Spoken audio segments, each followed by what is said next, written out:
Good morning, students. So yesterday we had covered till Kharosthi, the language which was used during the time of Ashoka, and also the language which is mentioned right here in the Princip and the Piyadasi, that is the Brahmi and Kharosthi. Students, before we get into these two languages, there is something which I would like to tell you. Now, you're in class 12 now, and you have to understand that every word or every fact which is mentioned in these chapters, there is a reason why it is there. Okay, everything is interconnected, and when you read about Brahmi or Kharosthi, just do not think that this is about something from the Ashokan times, because history is very, very interconnected. You would have no idea as to something that you could be studying about would have its origins in Egyptian civilization, or would have its origins in probably the ancient Baghdad, that is today the capital of Iraq. Uh, so it could be something which started in India, could be now used in faraway lands like Cambodia or Vietnam or Thailand or Burma. So for them, when they are to be studying certain facts about their own culture and history, they would have to trace their origins to India. So you have to understand that everything has a perspective. There is a pretext to every context. Okay, so that's exactly the reason why you have something like when you read something like Brahmi and Kharosthi, just do not read it as okay, these are the two languages. No, Kharosthi, as we saw yesterday, it has a fascinating background to it, right? And how it evolved in Afghanistan, and then it went into Bactria, that is the present area of Tajikistan and Uzbekistan and Afghanistan, and why it survived there for a very long period of time, much before it fell into disuse in Punjab, that is present day Pakistan, that is. And how the language Kharosthi has been instrumental in the ancient and the traditional Buddhism, and later in Tibetan Buddhism as well. Now, but again, Kharosthi happens to be a very fascinating language, and you would be amazed to know that Kharosthi, not just it originated in Pakistan and the present day Pakistan and Afghanistan area, but it actually has been taken from the language which is Aramaic, Armaic. Okay, now why am I kind of so excited about that it has been taken from Aramaic? Because Aramaic happens to be the language which is spoken in Middle East areas around Jordan, areas around Israel, Lebanon, Syria. Uh, This language has been, and it is indeed one of the most ancient languages of all time. And in fact, Aramaic was a language which Jesus Christ used to use while conversing, because he used to talk in and speak in Aramaic language. And it is believed that though we saw in last chapter that the Indus Valley civilization, the text has not yet been deciphered, but they have an enormous amount of similarity to the Aramaic script. Okay, so you see what we are talking about. It's not just that Ashoka, and yes, you read it that way, because there is a whole fascinating backdrop to it. Now, again, coming to the second language, that is Brahmi. Now, this is also a very important language, and because this is the earliest writing script developed in India, that was Brahmi, and this was the earliest writing script. That is, of course, after Indus Valley civilization. But since we have not been able to decipher the Indus Valley script, this is considered to be where everything started. And in fact, all the languages which you see even in southern part of India, whether you go to Burma, whether you go to any Southeast Asian country, Burma, Thailand, then Cambodia, and all those places, all of them have, they all owe a great deal of dependency to the Brahmic script. And but there is of course some kind of controversy whether that this language had actually evolved over a period of time, or a few very learned men just invented this language.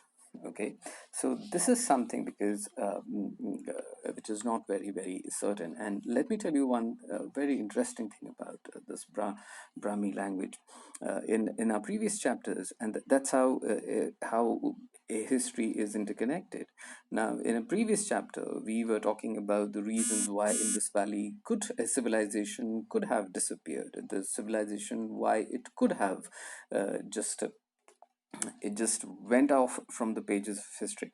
Now, we discussed certain reasons. It could be earthquake, it could be attack, it could be rivers changing their courses. But then just see something very interesting.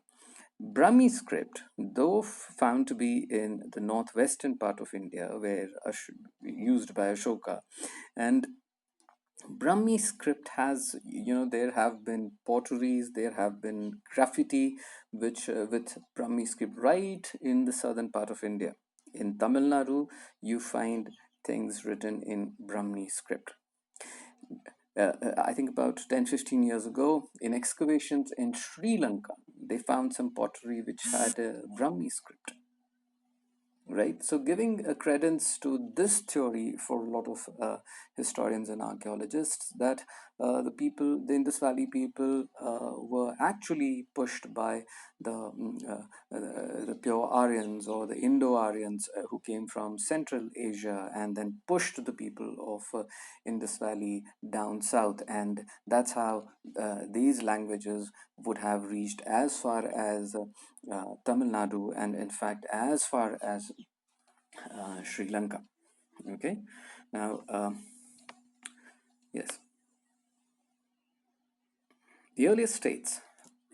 Now, the 6th century BC is regarded as a major turning point in Indian history. It is an era associated with the early states, cities, and growing use of iron, the development of coinage, etc. Now, students, you have to understand that in the previous chapter we had studied about the bronze being used by the Indus Valley civilization. And in fact, we also discussed that the use of bronze or the perfection of bronze is considered to be one of the benchmarks that a civilization has actually evolved, and it is an intelligent civilization because bronze is not found in nature in its pure state, right? Yes, because uh, it is an alloy of copper, tin, and then other elements are also added to it depending on what the requirement is. So, iron was never found in Indus Valley civilization. Okay, iron is definitely a later phenomena, and it is not just a later phenomena in our ancient Indian civilization, but also it was very prized. It was very prized even by the Egyptians, and some accounts talk about the fact that certain the ambassadors, when they used to present themselves in front of the pharaoh, that is the king of Egypt, they used to carry things made of iron, balls of iron, rods of iron, because that was considered to be more precious in certain quarters than gold itself. Okay, so coming witness the growth of diverse systems thought, including Buddhism and Jainism, and early Buddhist and Jaina texts mentioned, among the other things, 16 states known as Mahajanpads. Now, students, the Mahajanpads, that itself, the word, the moment the prefix Maha has been used, it clearly tells you a town which was much larger in size, a town which was much more urban, and then a town also which housed a lot of people.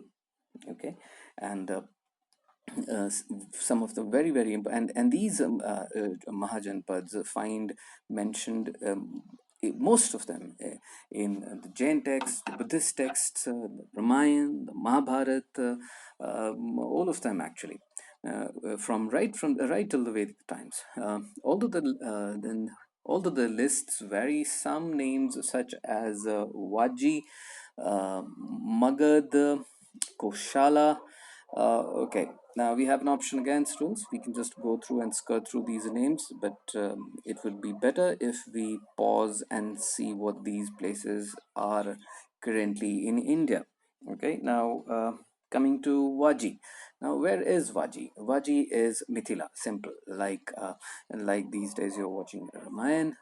Mata Sita is from this very place, Vaji. That is in Ramayan. They call it Mithila, and her father Raja Janak is known as Mithila Naresh all the time. Right, so this is the place which we are talking about. Magad, we all know, is today the area around Patliputra, Patna, Rajgir, where Chandragupta Maurya actually ruled from, and before him, the Nanda dynasty. Now, Koshala. Now, Koshala would be the area around today's Awadh, areas around Awadh, Lucknow, all those areas, Kosala. But then, of course, stretching much north rather than south. It would be entering areas around Nepal, present day Nepal. And Kosala, why it is very important, it is Kosala was the area which was inhabited mainly by the Shakya clan. Now, why is Shakya clan important? Shakya clan is important because Gautam Buddha came from Shakya clan. Okay, yes. The other one is Kuru. Now, Kuru is areas, basically Kurukshetra, when you have seen in Mahabharat. Kuru would be the areas around it. Is very simple. Haryana, present day Punjab, Delhi. But of course, during the Mahabharat and Ramayan times, it was an extremely powerful and a very important Mahajanpad.